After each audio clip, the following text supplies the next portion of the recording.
Hey YouTubers, Happy New Year. So a whole bunch of Rick and Morty coming really soon, so I wanted to do my top 10 most powerful characters. So here we go. There is a new round of the Rick and Morty giveaway going on right now. It's for a copy of the new hardback comic book. All you have to do to enter is be a subscriber and leave a comment on this video. Be sure to click that bell to enable alerts so you don't miss anything. So I tried to give preference to the more main characters, but I did include side characters in episodes, but I gave them priority over the really minor characters they don't really talk about that much, like Crumbopulous Michael. So honorable mention starts with Crumbopulous Michael, Ice-T in the Cromulons. So, relatively powerful characters in their own right. Crumbopulous Michael, an amazing assassin. I just love killing people, but he's dispatched relatively quickly by Morty, who is asleep at the wheel. Ice-T is another really powerful character who's able to soak a blast from the Cromulons, who they themselves are supposed to be these omnipotent beings, but because Rick is able to dispatch them with Get Swifty, I had to bump them down to the bottom of the list to honorable mention. So a lot of the way that Ricks and Mortys defeat some of these characters or one-up them, bump them closer to the bottom of the list.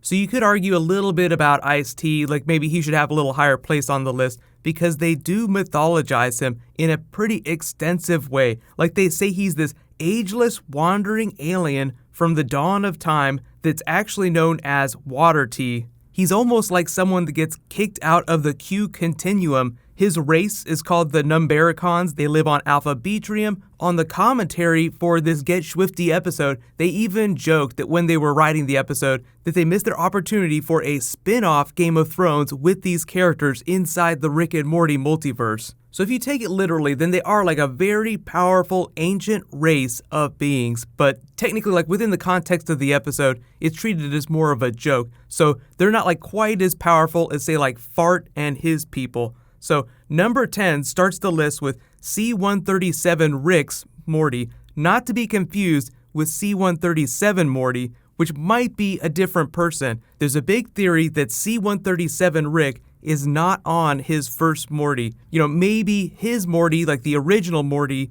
is the evil Morty. So that's a completely separate thing. But for the purposes of this video, we'll just call this the main version of Morty that we follow through most of the episodes, not necessarily all the episodes. But because we follow C-137 Rick most of the time, then this version of Morty you could call the main version of Morty for the TV show.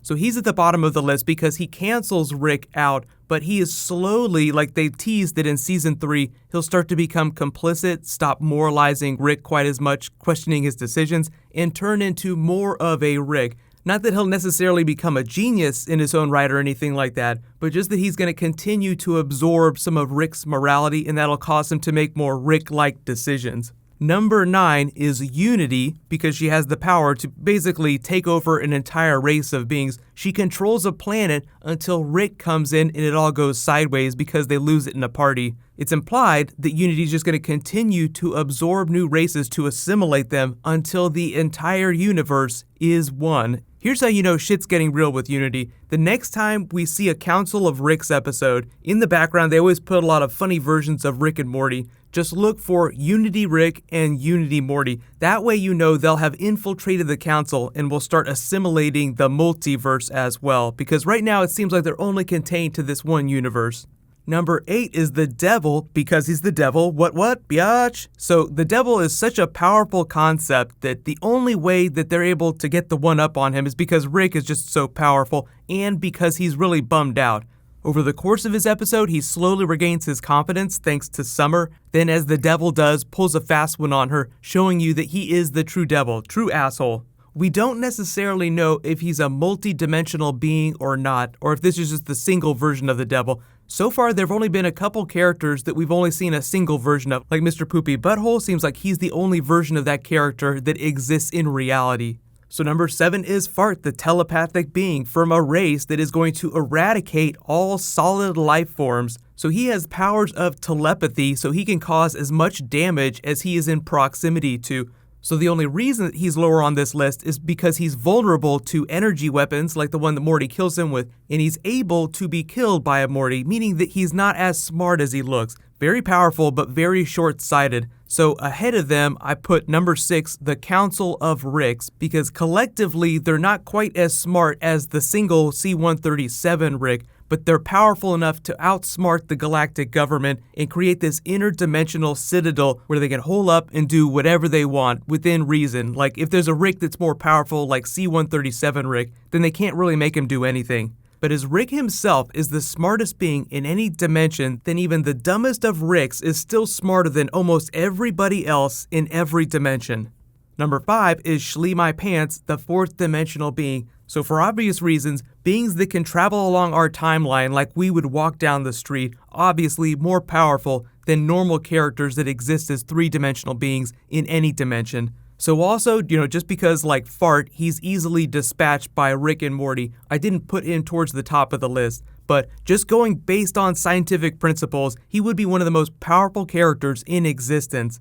Next on the list, though, number 4 is Zeep Zanflor, who is basically like the Khan for C-137. The way they joked about it, like the creators said that, he might come back in a future season, but because he's voiced by Stephen Colbert, it's just really hard to get actors like that to come back. So we might see him in a background shot. Just keep your eyes peeled for him because he is just as smart as C-137 Rick, who, technically should be the smartest person in any dimension, meaning that by default, Zeep would also be the most powerful being in any dimension. But the problem is that he loves his people in a way that Rick is kind of ambiguous about. Like, Rick protects his family, but he's really quick to call a mulligan when he Cronenbergs his own C-137 universe. So because Zeep is a little more generous to his people, it makes him slightly more vulnerable, not quite as powerful as C-137 Rick, even though he's just as smart.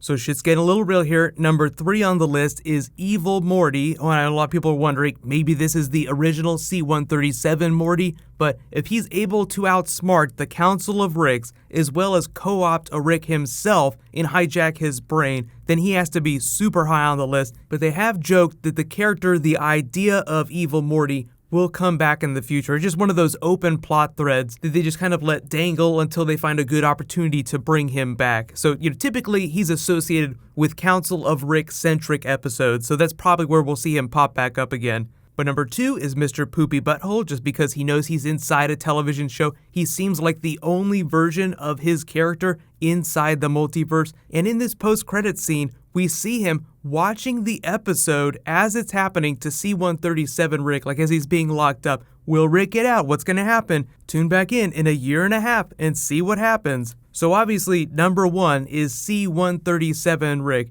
the most morally gray but not necessarily evil, smart version of Rick. So on the spectrum of Ricks, he's not necessarily super evil, but during that Evil Morty episode, the evil Rick that's being controlled by Evil Morty tells him that, look, you're just like a couple shades away from super evil. So on numerous occasions, C-137 Rick has been able to outsmart pretty much everyone in existence, just proving that he's the smartest person in any dimension, making him the most powerful. He's able to outsmart the Cromulons, like these giant floaty heads that have crazy powerful energy beams. He's able to outsmart a fourth dimensional being. So let me know in the comments, who's your favorite, most powerful character on Rick and Morty? They don't necessarily have to be like the most powerful, but I love how open-ended they are with the way they treat some of these characters. Like the Ice-T character himself was probably one of the most funny concepts, even if it wasn't the funniest episode. Like, that wasn't my favorite episode, but just the way they treat the Ice-T character, because it sounds like the person that was writing the episode, like Dan Harmon or whoever, just went on like this cocaine-fueled backstory rant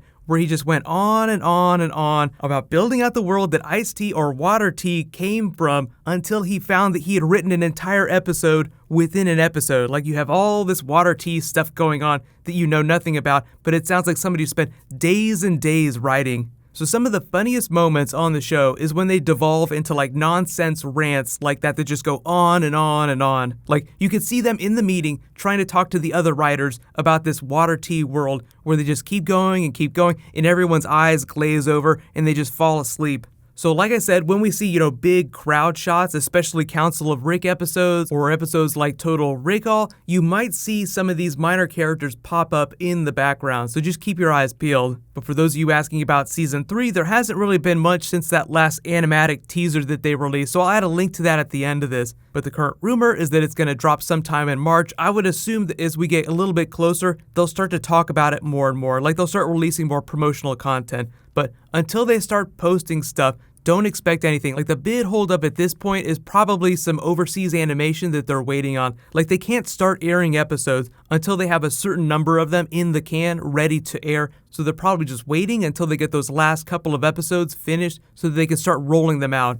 But I'll say congratulations to this week's Rick and Morty giveaway winner, Genesis David. You win a copy of the new hardcover comic. Just be sure to private message me on the back end of my channel so I can get your contact details. There was a new round that started in this video. I'll just announce the winner the next time I post a Rick and Morty video. So if there's any special theory videos or explainer or Easter egg videos you guys want me to do, just let me know in the comments. But they just confirmed some Marvel stuff that's coming down the pipe. They're going to be making an animated Spider-Man movie in addition to Spider-Man Homecoming. So I'll do a video for that later. So Happy New Year, everybody. Have an awesome weekend. Whole bunch of bonus videos coming. I'm so excited about 2017. Rick and Morty is going to be awesome, but there's so much other awesome stuff that's coming too. While you guys wait for that to post, you can click here for that new footage, and you can click here for my big theory video.